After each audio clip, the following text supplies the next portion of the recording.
Hello everybody, and welcome back to my History Reaction channel. Today, we'll be taking a look at how the most infamous serial killers got caught by Trust Me Bro, and I'm absolutely gonna trust him. I've not seen this video before, so this will be a genuine reaction. I have had a nearly lifelong love of learning about serial killers. I know, pretty macabre, but that's the way it is. I don't think I'm the only one by any stretch of the imagination. Serial killers tend to capture the public imagination. I do have a personal reason, however, for being fascinated by serial killers. When I was around 8 years old, my grandfather was a professional photographer. Every once in a while, he would take me on some of his photo shoots. He took me on one to a cemetery, an old, very old cemetery out in Utah. It had some monuments he wanted to get pictures of. And afterwards, he took me to a little dairy stand right across the street from a park we called the Duck Pond. And this wouldn't be the first time he'd done this. We got some ice cream cones. We went down, sat in the park, and ate our ice cream cones.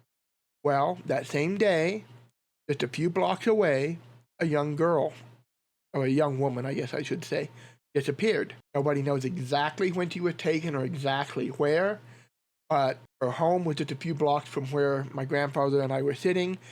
Her bicycle was found a few blocks after that, underneath a bridge. So it's most likely she was caught shortly after she left her home. And if that's the case, there's a non-zero % chance that my grandfather and I crossed the path of Theodore Ted Bundy. I remember distinctly when her disappearance was reported, and the police suggested that it might have been a Bundy case.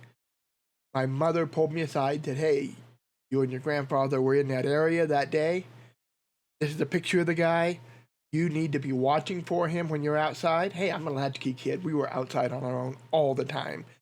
Be watching for this guy. If you see him, get away immediately. Call the police. It was a big deal. And yeah, and that's just part of my life. And there'd been multiple serial killers passing through my little hometown. We're located along both the railroad route as well as the interstate, and we're one of the few stops between major cities, one of the few major stops, especially back in the 60s and 70s and 80s, when serial killers were just at their height in this country. So we had a lot of them passing through, unfortunately. So I love the topic. So I want to take a look at some of these videos on the history of serial killers, and I thought this one sounded interesting because how some of the most infamous serial killers got caught. It's an interesting topic because a lot of serial killers get caught committing other crimes. I'd be willing to bet that, I don't know how many he's doing in this video, but I'd be willing to bet at least half of them were caught for doing something stupid in the form of another crime.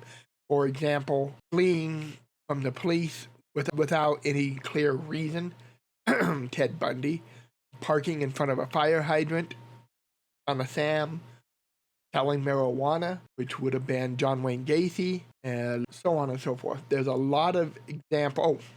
Green River Killer, who was one of this country's most prolific and had the longest reign on the loose, was caught eventually in part because he loitering in connection with prostitution. So yeah.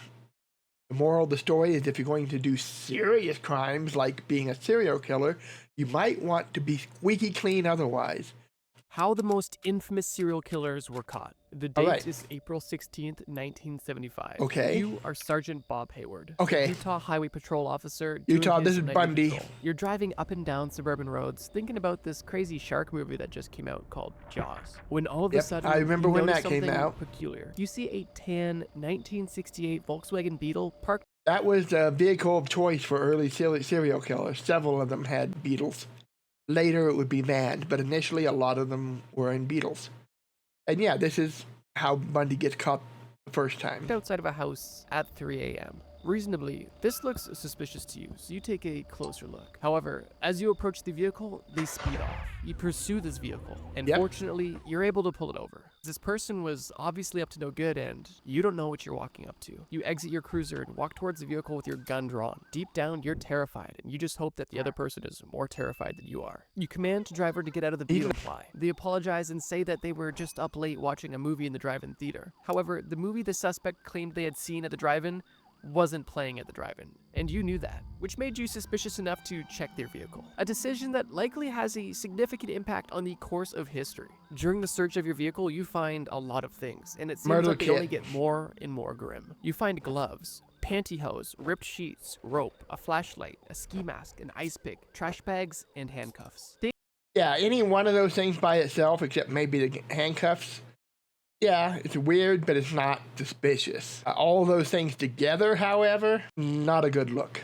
Things that normal people don't keep in their vehicle. Although possessing these items and keeping them in your car is suspicious, it's not a crime. However, fortunately, you were able to still bring this suspect in for evading an officer. Exactly. You collect information about your suspect, and you realize that his name is Ted Bundy, a name that you will soon never forget. Ted wasn't in jail long, as he was freed on bond, but your findings in his vehicle were enough to get you talking, specifically to your fellow officers. You speak to detectives at your station about this encounter, and they too find the description of this Volkswagen Beetle and the name Bundy oddly familiar. It's at this point when the detectives in Utah contact investigators in Washington, where they learn that this weird Bundy guy was on their very short list of murder suspects in a series of murders. Coincidentally, however, the murders that took place in Washington stopped as soon as Bundy left and relocated from Washington to Utah. And coincidentally as well, disappearances then started to begin in Utah. If alarm bells weren't already ringing, they were now off the chain. If you're watching this video, I'm assuming it's no spoiler that Ted Bundy is one of the most notorious serial killers of all time. His unbelievably depraved actions are the reason we still talk about him to this day, as a cautionary tale. Let me quickly summarize his methods. Ted Bundy was a wolf in sheep's clothing, always hidden in plain sight. Although he was an active serial killer, he was working within the justice system and was even present on his own crime scenes. Not only that, but he had an unassuming character. He was considered handsome, looked and acted normal, and was considered charming by some. And he more so fit the description of a model citizen than a serial killer, which is one of the biggest reasons why he was able to go on for so long without being caught. It's actually quite upsetting to know how many pretty obvious clues were ignored by the police simply because they just didn't assume Ted was the type of guy to do that, which is obviously why you should never judge a book by its cover.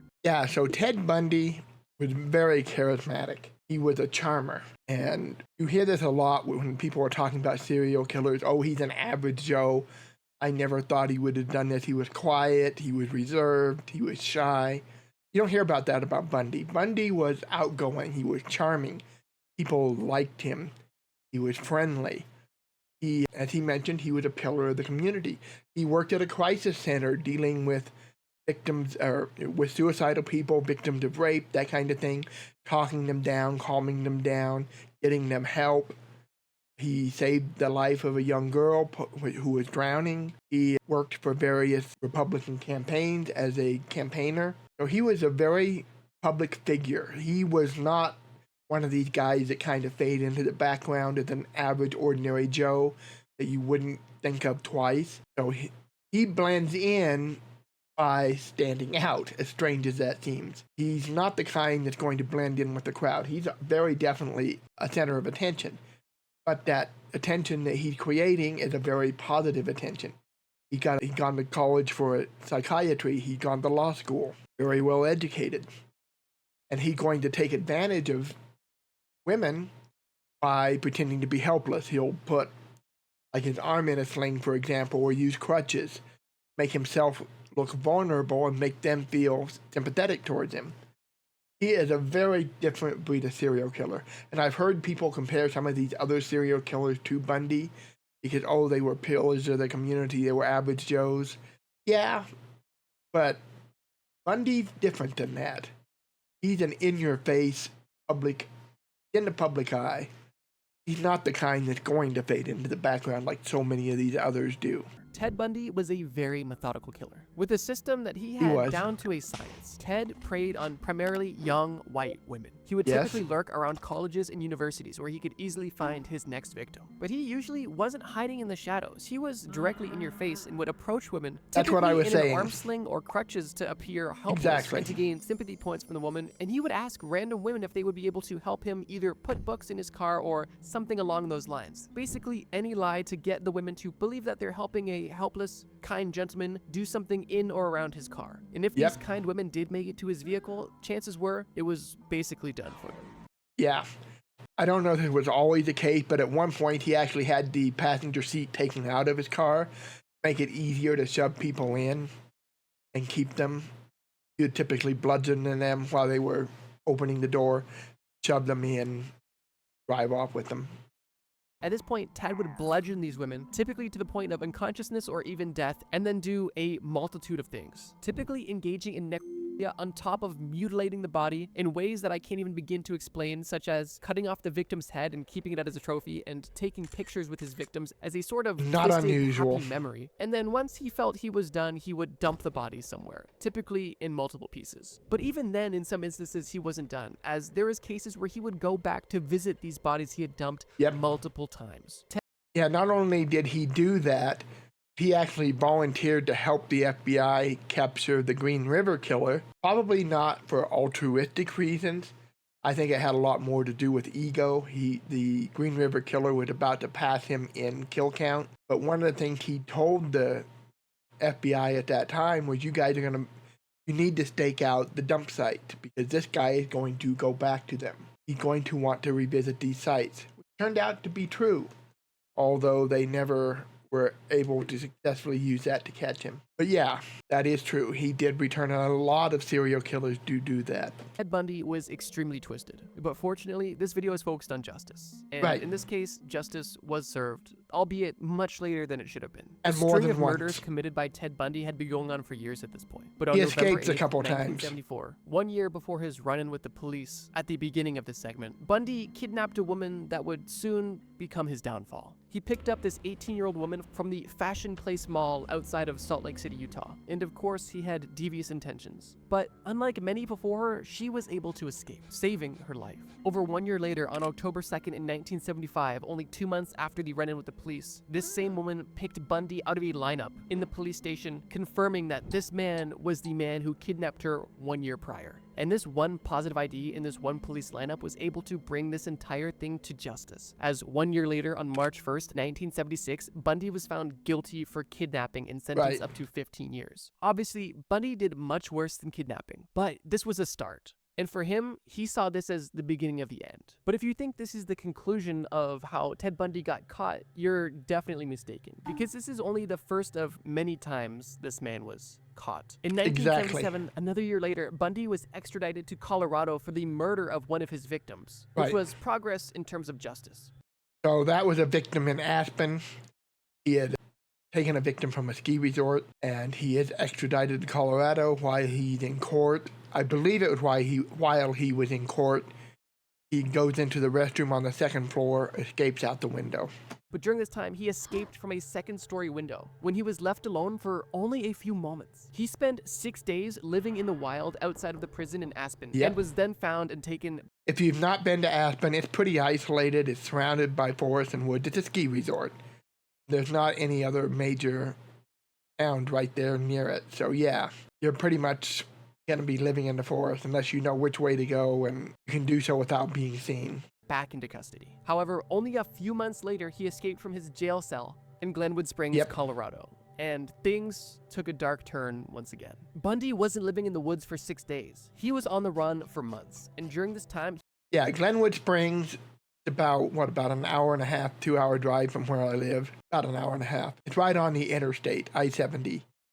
So he was able to get out of the prison there, and it's much easier to escape when you're right on an interstate. All you had to do is get a vehicle somehow and hit the road.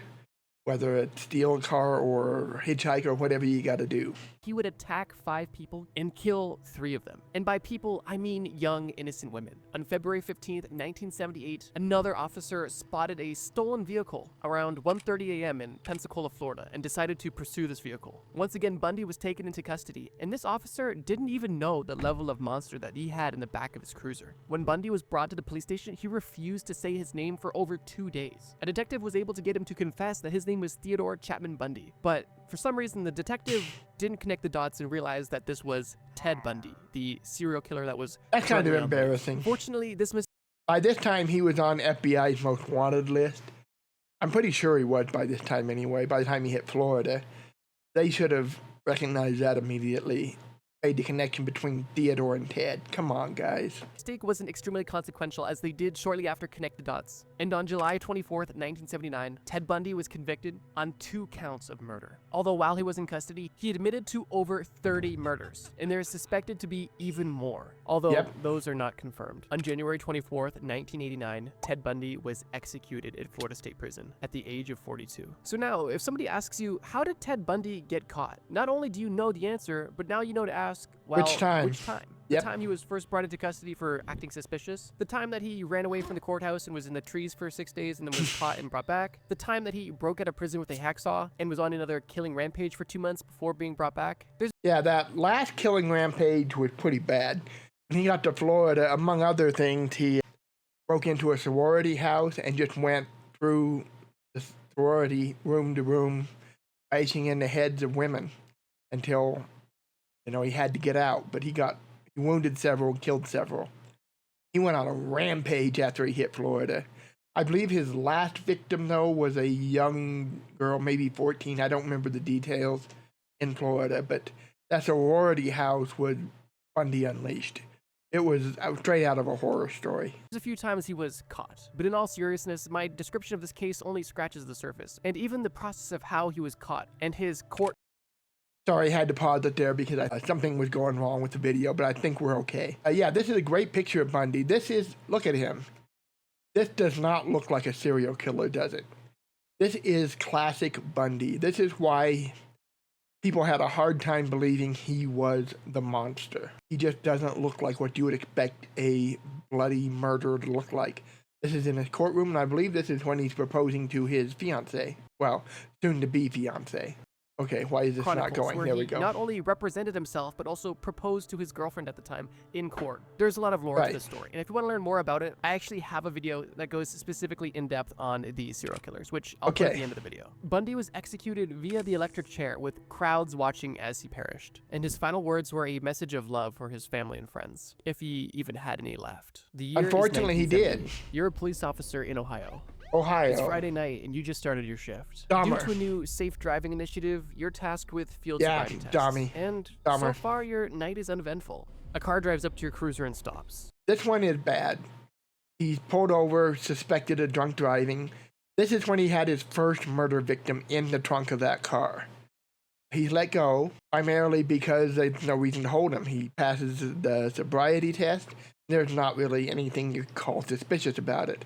You look inside the vehicle, and it's a young man. An awkward-looking one at that. He and the car both seem normal, but you get an odd vibe. You ask him if he'd been drinking, and awkwardly, he says no. He doesn't seem drunk, just strange. And to alleviate your discomfort, you let him go. Little did you know, the person that you just spoke with wasn't any ordinary teenager. You just stopped one of the most infamous serial killers of all time. Not only that, he had the body of his first victim in the car with him. You had just let go Jeffrey Dahmer. If this police officer had potentially acted more so on his strange feeling and looked around more, potentially one of the most infamous and disgusting serial killers would have been caught a lot sooner. But that wouldn't have happened.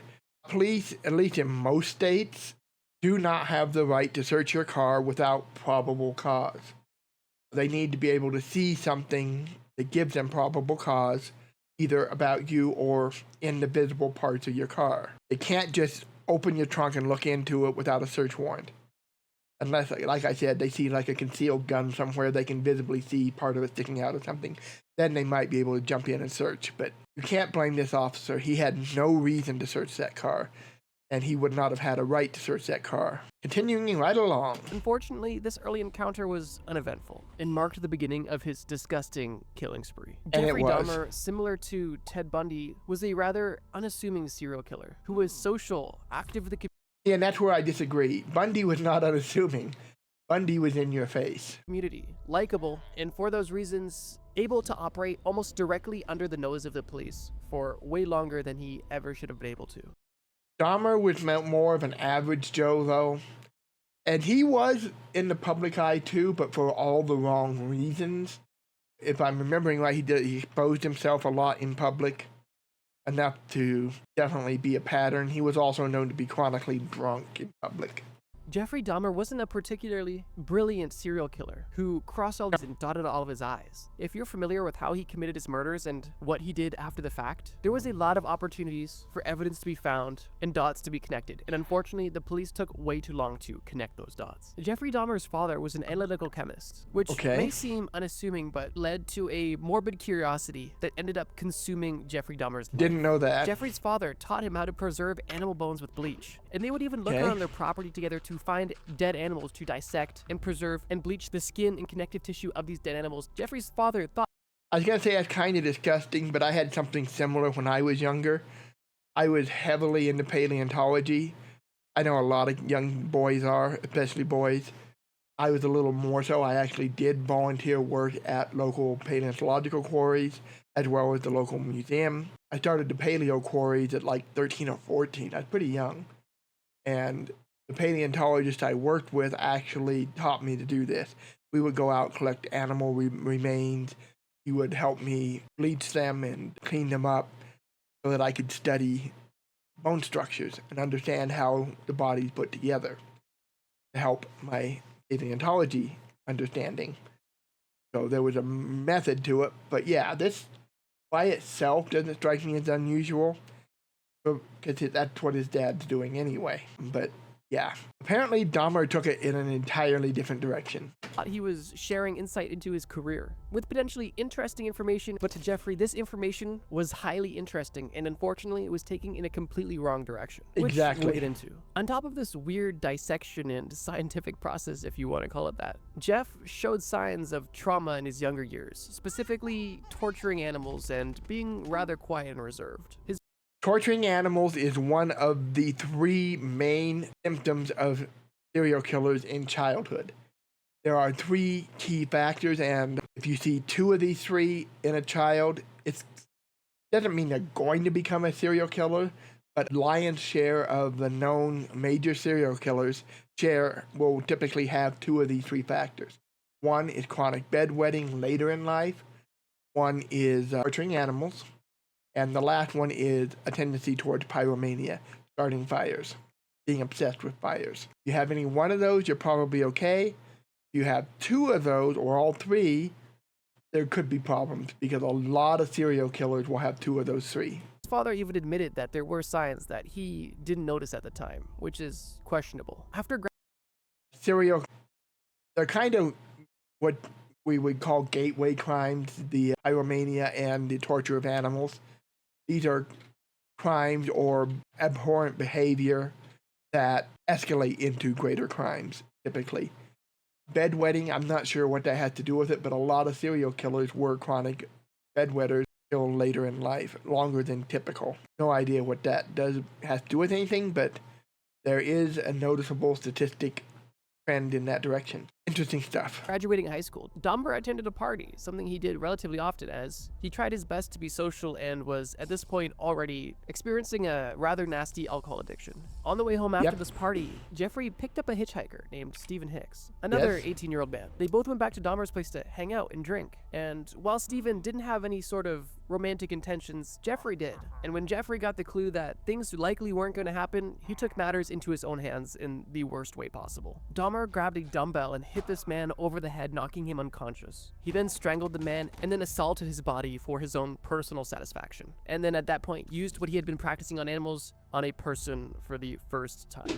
And unfortunately, this was not the only time either. After mutilating and dismembering the body, Dahmer packed it into his car where he was driving to dispose of it. And it was on this drive where Dahmer met the police officer. If only this police officer chose to do a search, we would be living in a much different timeline. But he didn't have that option. Was not the case. And although Dahmer was caught, he was not caught then. And after this instance, he was able to kill and hurt many more people. At the age of 19, Dahmer got involved in the military, where he was suspected to have done unsavory things with soldiers and was kicked out at the age of 22. After this, he began his hand in the professional world, where he was unsuccessful in holding a steady job due to his alcohol abuse. He started exposing himself to women and children at playgrounds, where he was caught and charged for indecent exposure, although this will be one of his most tame convictions we touch on in this entire video. So yeah, plenty of signs that there's something wrong with this guy. He's exposing himself in public, he's having alcohol issues, but the things he's doing on the side are disturbing. He's one of the more disturbing serial killers out there. And I doubt this guy, Trust Me Bro, is going to go into detail on that, because YouTube probably wouldn't like it if he went into detail on that. I'm not going to either.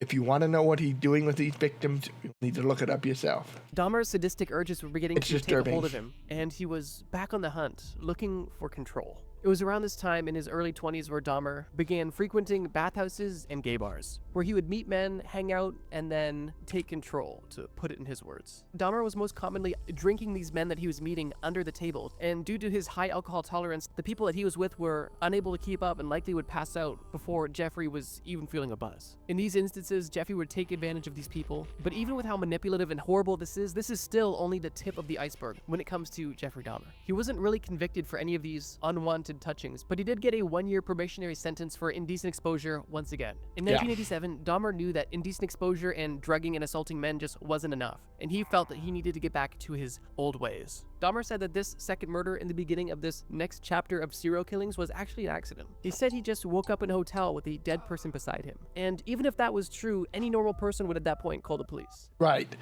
So yeah, I tend to believe Dahmer on this only because he fully owns up to all the other murders, but he claims this one he woke up and the guy was already dead. I don't know what the exact circumstances of it are, and he may well have killed the guy. Like I said, I don't know the details. But if he did so, I legitimately don't think he knew he did it, whether he did it unconsciously or whatever. Just because he owned up to all the others, but he denies this one, even though he admits to dealing with the body. And like Trust Me Bro just said, the normal response would be to call the police.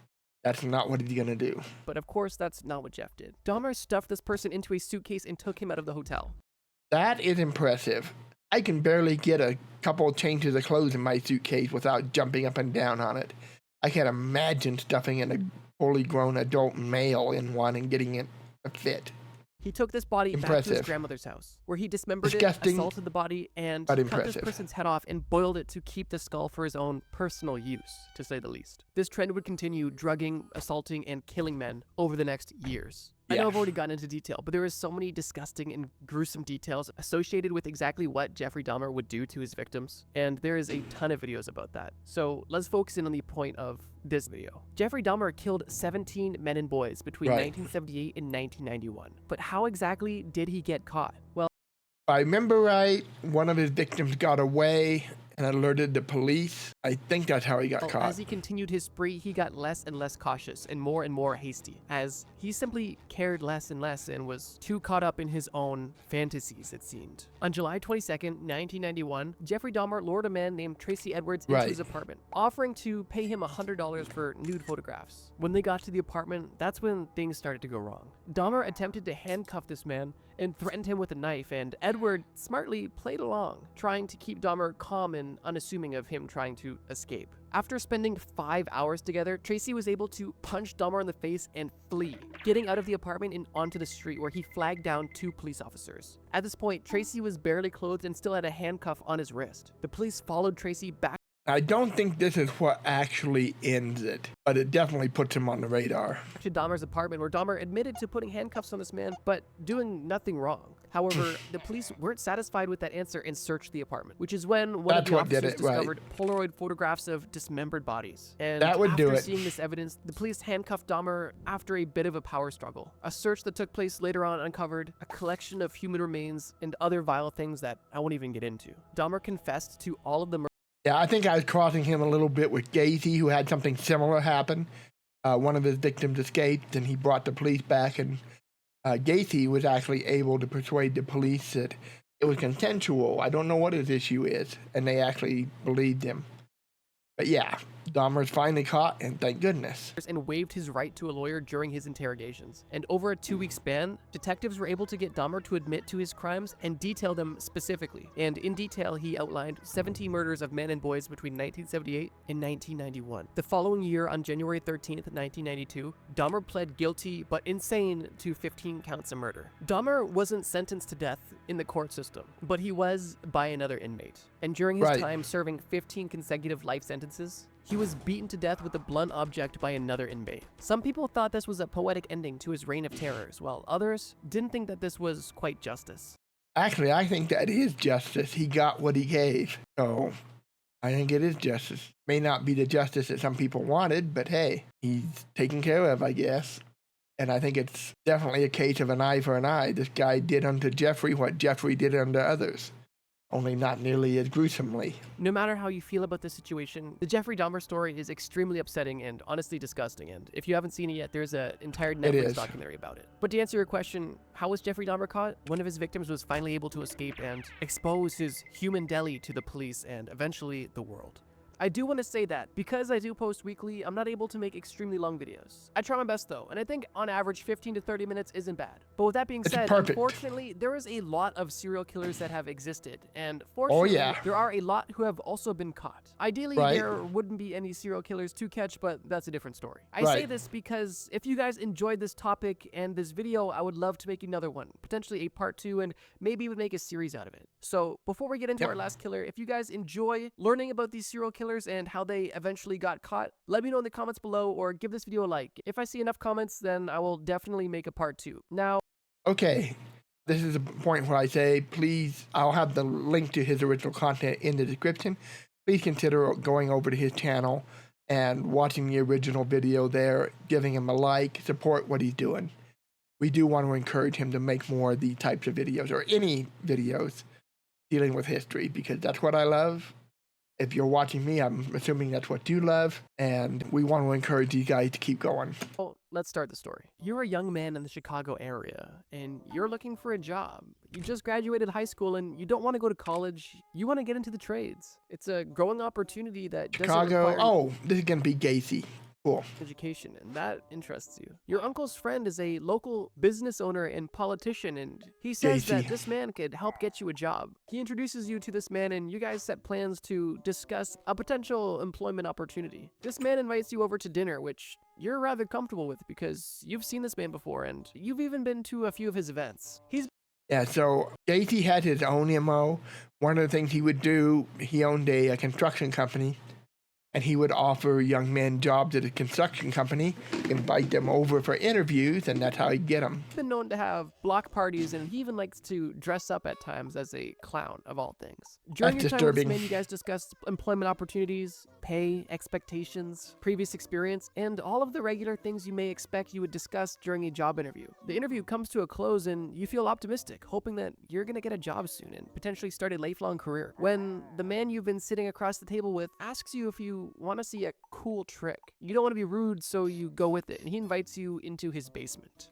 Okay, rule number 1, when a strange guy asks you if you want to see a trick, be a little wary. If he asks you to come into the basement to see the trick, be very wary. In the basement, he shows you handcuffs, and you're interested and kind of confused. At this point, you turn and you get out of there. Where did you get these? Are these real? How do they work? He doesn't really explain, but he says, put them on, I'm gonna show you something. So once again, almost hesitantly, you go with it. You allow him to handcuff you, and then he shows you that he has the keys, but not in a reassuring way. almost in a taunting sort of way. At this point, the vibe shifts immediately, and the professional man that you were just talking to upstairs is now a creepy and demented-seeming individual who, at the drop of a hat, switched. The man who you thought would become your boss is now picking up a hammer, and he is now becoming the last thing you would ever see. That man was John Wayne Gacy. We're really 3 for 3 in this video because John Wayne Gacy, like Jeffrey Dahmer and like Ted Bundy, was a very unassuming person. Again, Bundy really wasn't unassuming, and Gacy really wasn't either. He, like he said, he had block parties. He was also active in politics. He is a business owner, but he definitely wasn't Bundy, but of the 3, I'd say the only one that was unassuming would have been Dahmer. The other 2, not so unassuming. Bundy, very much a public figure. This guy, kind of in the middle. Who also committed most of his crimes. And he's a clown. He's an entertainer. Of course he's in the public eye. In the 70s, which is an interesting overlap as well. I wonder if there was something in the water, but... There have been arguments made that in the case of the SeaTac area, Seattle and Tacoma, there may have been chemical pollutants that caused a rise of serial killers there, as well as other issues. I don't know how much evidence there is for any of that, but I am not shocked about the number of serial killers that come out in the 70s. If you look at a chart of serial killers in the United States history, starts out really low at the beginning of the 20th century. It starts climbing. It peaks in the 70s and 80s and then starts declining. And I think there's a lot that's contributing to this. But let's zero in on the 70s just as an example. There's a convergence of factors going on. First, you have new development in criminal research. It's easier for police to catch guys like this. However, at the same time, there's a lot of older practices which are actually counterproductive in trying to catch these guys, which is why I think there is a lot lower before this. It's not necessarily that there's a huge spike of serial killers during this time, although I think some things did create that as well.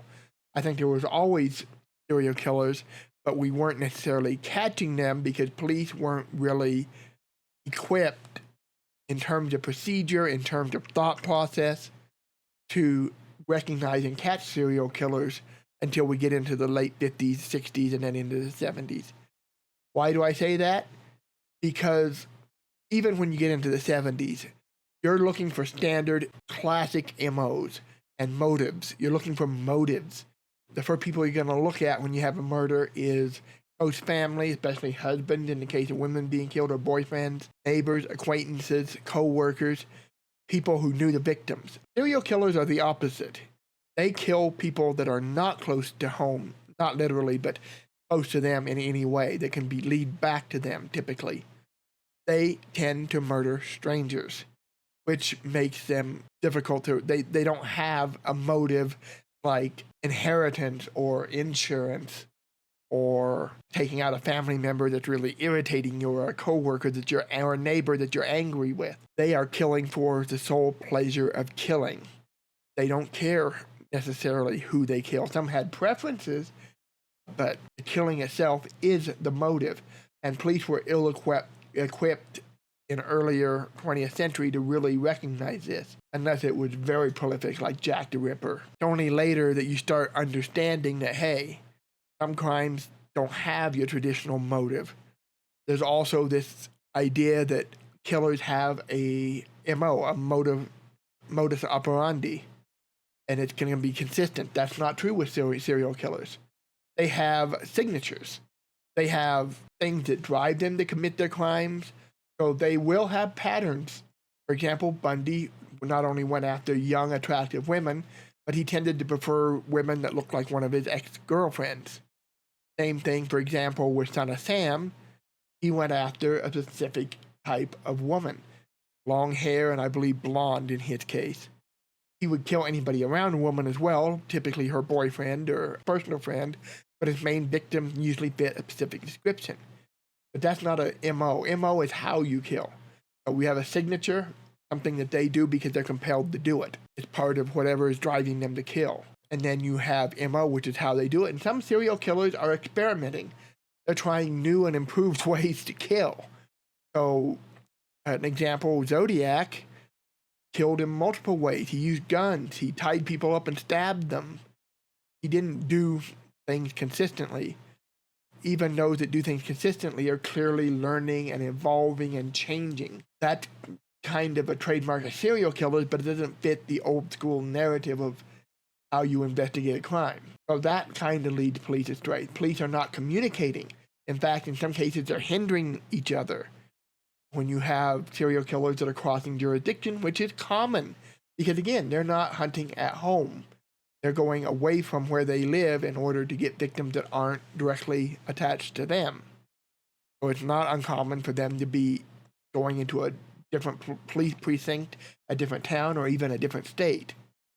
So you have no communication. So, but that starts to change in the 70s. So that's one reason I think we see the number of serial killers getting in the country rising, is because we're starting to understand how to recognize them, finally.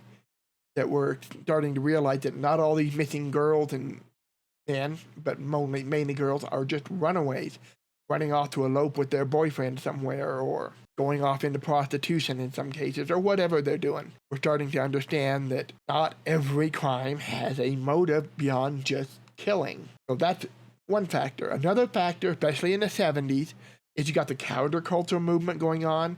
Hitchhiking is at an all-time high, and this is one of the most fertile grounds for prey for these serial killers. Vietnam War is going on. There's a lot of kids going to college because that's one way to get out of the war. So college enrollment is up. A lot of these serial killers, if they're not picking up hitchhikers, they're picking up college kids on the college campuses. Bundy comes to mind, and others. Or in the case of some like the Green River Killer and a couple of others, they're going after prostitutes, which are much more open at this time, and they're hard to track for the police because they tend to be mobile. They move around. Once they get recognized by the police, they'll change their name. They have aliases. I'm talking about the prostitutes. This is really common, like in the Green River case, where they had trouble identifying victims because many of these women had multiple names. They moved from location to location, so you didn't even know they were missing until you found them. And this is something that's going to change, where police start understanding this. But the 70s, I think a big thing, you had improved police technique, and in the 70s you start going to getting FBI more involved in serial killings, not necessarily directly, but as consultants. They're going to create a database of these kind of crimes so that police around the country have a way to correlate data. That's going to come out in the 70s and in the 80s, which is when this is at the peak, and so on. So yeah, I think it's a huge convergence of factors. And 70s also, this is my generation, this is the era of the latchkey kids, where kids were walking home from school alone. They were playing out in the yard as soon as they get home from school until the lights come on, typically, whether it's the porch light or the outside automatic street lights. So that kind of contributes. In fact, I was walking to school one time with a friend of mine and two girls. We were in grade school. The girls, I would say, were middle school or I think high school.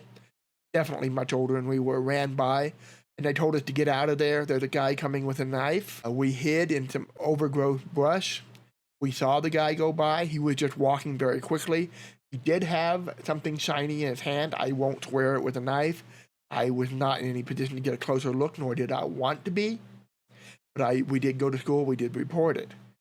But this was an era where, people were more exposed. Hitchhiking, especially, was common. When I was growing up, you'd see hitchhikers everywhere.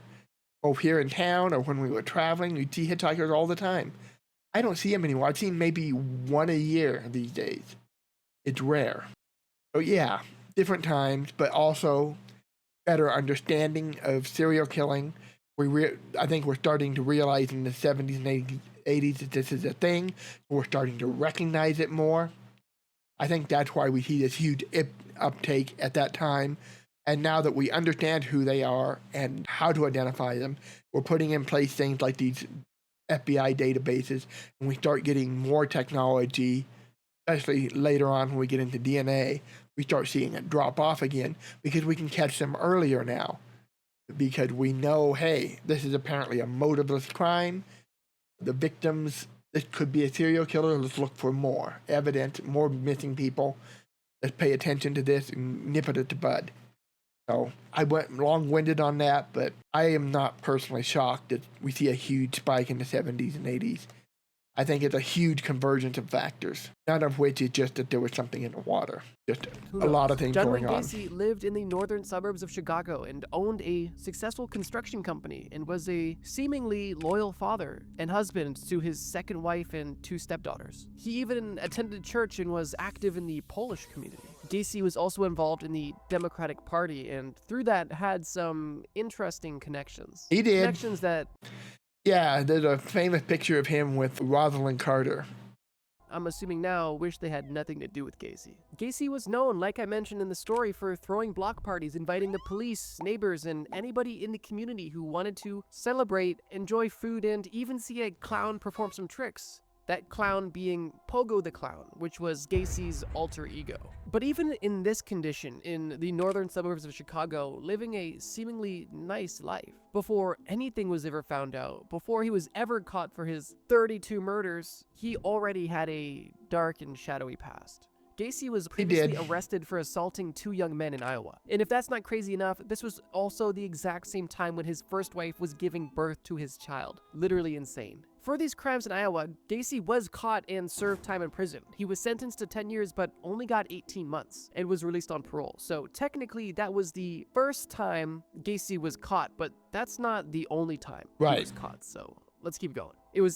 He caught later for selling marijuana, and that leads to getting more attention on him. If I remember right, though, the thing that really did him in was he invited police into his house, and they could smell the smell of decay, and that really got them suspicious. After this release from prison, when Gacy divorced his first wife and moved to Chicago, where now we're up to speed.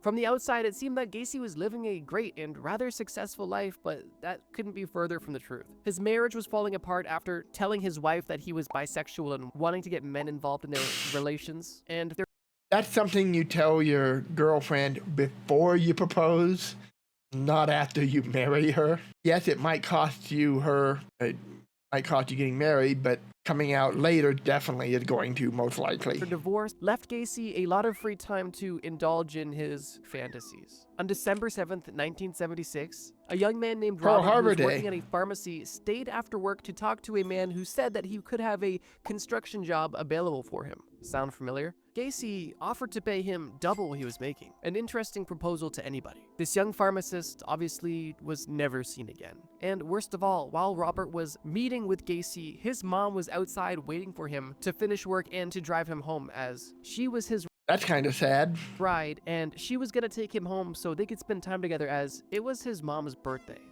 Oh, that's double sad. You know, that's actually my grandmother's birthday, too. She was born on December 7th, Pearl Harbor Day. In fact, she was celebrating her 18th birthday in a park in Los Angeles when news arrived that Pearl Harbor had been attacked. Air raid sirens went off. Great birthday. For the rest of her life, she refused to celebrate a birthday because of it. For her, it was a traumatic experience. Once again, horrible timing. Fortunately, in this situation, the police weren't completely oblivious, and almost immediately after this case was brought to the police were already suspecting something was up with Gacy, specifically because they knew about his past, and one of the detectives on this case even called Gacy directly. Although, to be fair, one of Gacy's own employees went missing, and when people begged the police to investigate Gacy then, which was only a year prior, those requests were ignored. Yeah, that's pretty unusual, though, for a serial killer to kill somebody that closely linked to them. You really want to be mad? In 1977, a young man went to the police station and reported that Gacy had kidnapped him and threatened him with a gun. And when this is the one I was thinking of earlier with Dahmer. questioned, Gacy admitted to the entire situation, but said that it was consensual and that this man was lying. And the police sided with Gacy in this situation, and he was let off. I know. That's not Crazy. good. I didn't mean for this video to be a compilation of horrible police work, but that's definitely becoming a common theme. Back to... Yeah, yes and no. There's a lot of examples of bad police work in, especially early serial killer hunting. But I think a lot of time they also get blamed for stuff that's really not their fault. like he does earlier when he says that if that cop had only searched the car, the cop had no legal reason to search that car. There's other examples as well. But police, when it comes to serial killers, do have some explaining to do. In the case, for example, of the Green River killer, there's a couple of issues that really irritate me about the police. The first is that they don't make it a priority because it's only prostitutes are missing. Had it been like Bundy's typical kidnappings, which were young, well-to-do college girls, I think they would have reacted much faster and much more severely. But because it was just prostitutes, they didn't take it as seriously. They just wrote it off as well. They probably just changed their name and moved on, which I understand. That was a common thing, as I said earlier. But they're people too. Okay, they're people too. Also, though, with the Green River killer, they got a suspect early on. I don't remember his name now. It escapes me. But they obsessed over this guy. And they kept trying so hard to fit all the evidence to this guy that they ignored everybody else, which really hampered their investigation for years. I mean, this went on for a long time. So yeah, the police do make mistakes, but they're not perfect people. They're not in a perfect world, and serial killers are not easy to catch, typically, unless in modern periods when you can get good DNA evidence. Before that, really hard. So cut them some slack. But then again, they do screw up some things where you just have to either do a head desk or you have to get angry. The Rob situation. After the investigation, This one makes me angry. The police were able to get a search warrant for Gacy after he was late for the interview that they requested of him. Gacy reluctantly gave his keys to the police and he was held at the station while they searched his home. The police found a receipt for a roll of film that Rob had owned, proving that Rob had been in Gacy's house. And they also found a ring that another lost boy was missing. Although they weren't able to charge him with anything with these facts, they were able to put him under surveillance, but they did have to let him go at this point in time. Right. Strangely, while under surveillance, Gacy invited the two police officers watching him into his house and offered them coffee. These officers noticed a horrible smell inside the house, a smell that a police officer would definitely recognize. The smell of death. But still, this wasn't the end quite yet. Days later, while still obviously under surveillance, drug Gacy dealing, was caught selling or drug weed to a gas yeah, station drug employee dealing. where he was arrested and once again interrogated, where detectives had more ammo to interrogate him with, and they threatened to literally rip up his floorboards if They actually do that, by the way. he did not tell the truth, which they obviously meant hypothetically, but No. physically they did end up doing it. They and did. I remember finding seeing exactly those what they were videos. looking for. While in jail, he Or did admit pictures, to I mean. killing one person, but claimed it was only self-defense. Gacy led police to the place in his basement where he hid one body, and upon What I meant said, I remember seeing it on the news, the images of them tearing up his floors. further investigation, the police found a trapdoor where they found at least 3 other bodies. When this information was shared with Gacy and Gacy knew the jig was up, he went on a multi-hour-long rant, speaking in the third person like a lunatic, admitting to everything, and claimed that he had killed at least 32 young men and boys, Jeez. and that 27 of them were buried on his property. In April of 1979, a grand jury indicted Gacy on a total of 33 murders, which at that Jeez. point in history was the largest number of murders associated with one person. While in custody, Gacy admitted to more and more gruesome details about his murders, and the police were able to validate all of these stories by finding evidence within his home. On February 6, 1980, Gacy pled not guilty to all of the charges, and his lawyers tried to pull a insanity card, but That almost never worked, especially with serial killers. Because yeah, they're obviously crazy. You don't go around killing random people if you're normal and sane. But for an insanity defense to work, you have to prove that you were not aware of what you were doing. That is what the insanity defense is. So you have to convince the judge and the jury that you had no control over this, that you were not aware of what you were doing, you were not aware that you were doing something wrong. And that falls apart really quick when these guys prepare. They have their murder kits like Bundy. They're deliberately luring people into their homes like Gacy and Dahmer do, or going to invite prostitutes into your car like Green River does, so on and so forth. And on the flip side, hiding the evidence. A truly insane person is not going to try to hide the evidence because they don't know they did something wrong. So insanity defense almost never works in serial killing because of that. You have to be able to demonstrate that you had no control over the situation, that you had no idea what you were doing, or that what you were doing was wrong. And that falls apart when you're trying to hide it. That didn't work. Gacy was, of course, found guilty and sentenced to death. After 15 years on death row, Gacy was killed by lethal injection on May 10th, 1994. But there you have it. 3 of the most infamous serial killers and how they got caught. The similarities between these people are rather glaring, and I think it's important to note that when we talk about such depraved individuals, that these are real people that hurt real people, that have real families, and there are real victims in this situation. That is an excellent point. We tend to make superstars or celebrities out of serial killers, and it's easy to see why. They're fascinating. They are larger than life. Horrifying, yes, but fascinating creatures. We want to know why they do what they do. We're scared of them, but there's a morbid fascination as well. What makes these guys tick? But we got to remember that Gacy had over 30 kids. All these guys we talked about had killed many people. They destroyed many lives, not just their victims, but the surviving friends and family. The communities in some cases are so terrified. We got to remember that. And whenever I'm learning about a new serial killer, I do make a point of looking up the biographies and pictures whenever available of their victims to try to get to know them too, because I feel like I owe it to them to recognize them when I'm looking into this stuff, because yeah, they're real people. And that's one of the things, like I said earlier, that really aggravates me about the Green River Killers is early on there was so much, well, it's just prostitutes, so it's not something we need to prioritize. That bothers me. Yeah, whatever you think about prostitutes, they're still people. Some of these women had kids. They had family. Some of them didn't know their children were prostitutes. And think of the double whammy you get when you learn that not only was your daughter a prostitute, but she was murdered. These guys destroy lives, and not just the lives of the victims, the lives of a lot of people. If you guys feel like you've gotten your true crime fix, then allow me to recommend a video I made that's a bit different. It's shorter and it's one complete story. And it's a video about what it would be like to be a medieval plague doctor. Oh, I've always wanted to know. Check it out. We'll put that on the list for something to look at maybe somewhere down the line. Great video, some good stuff. I'll probably check out some more of his videos later on. So thank you, Trust Me Bro. Again, consider showing him some love over on his channel. Link will be down in the description for his original content. And I hope to see you all next time. I am still new at this, so I'm doing a lot of I'm pausing, I'm freaking out, I'm rambling. I'll get better, I promise, I hope. But anyway, until next time, so long, farewell. Thanks for joining me. Bye-bye.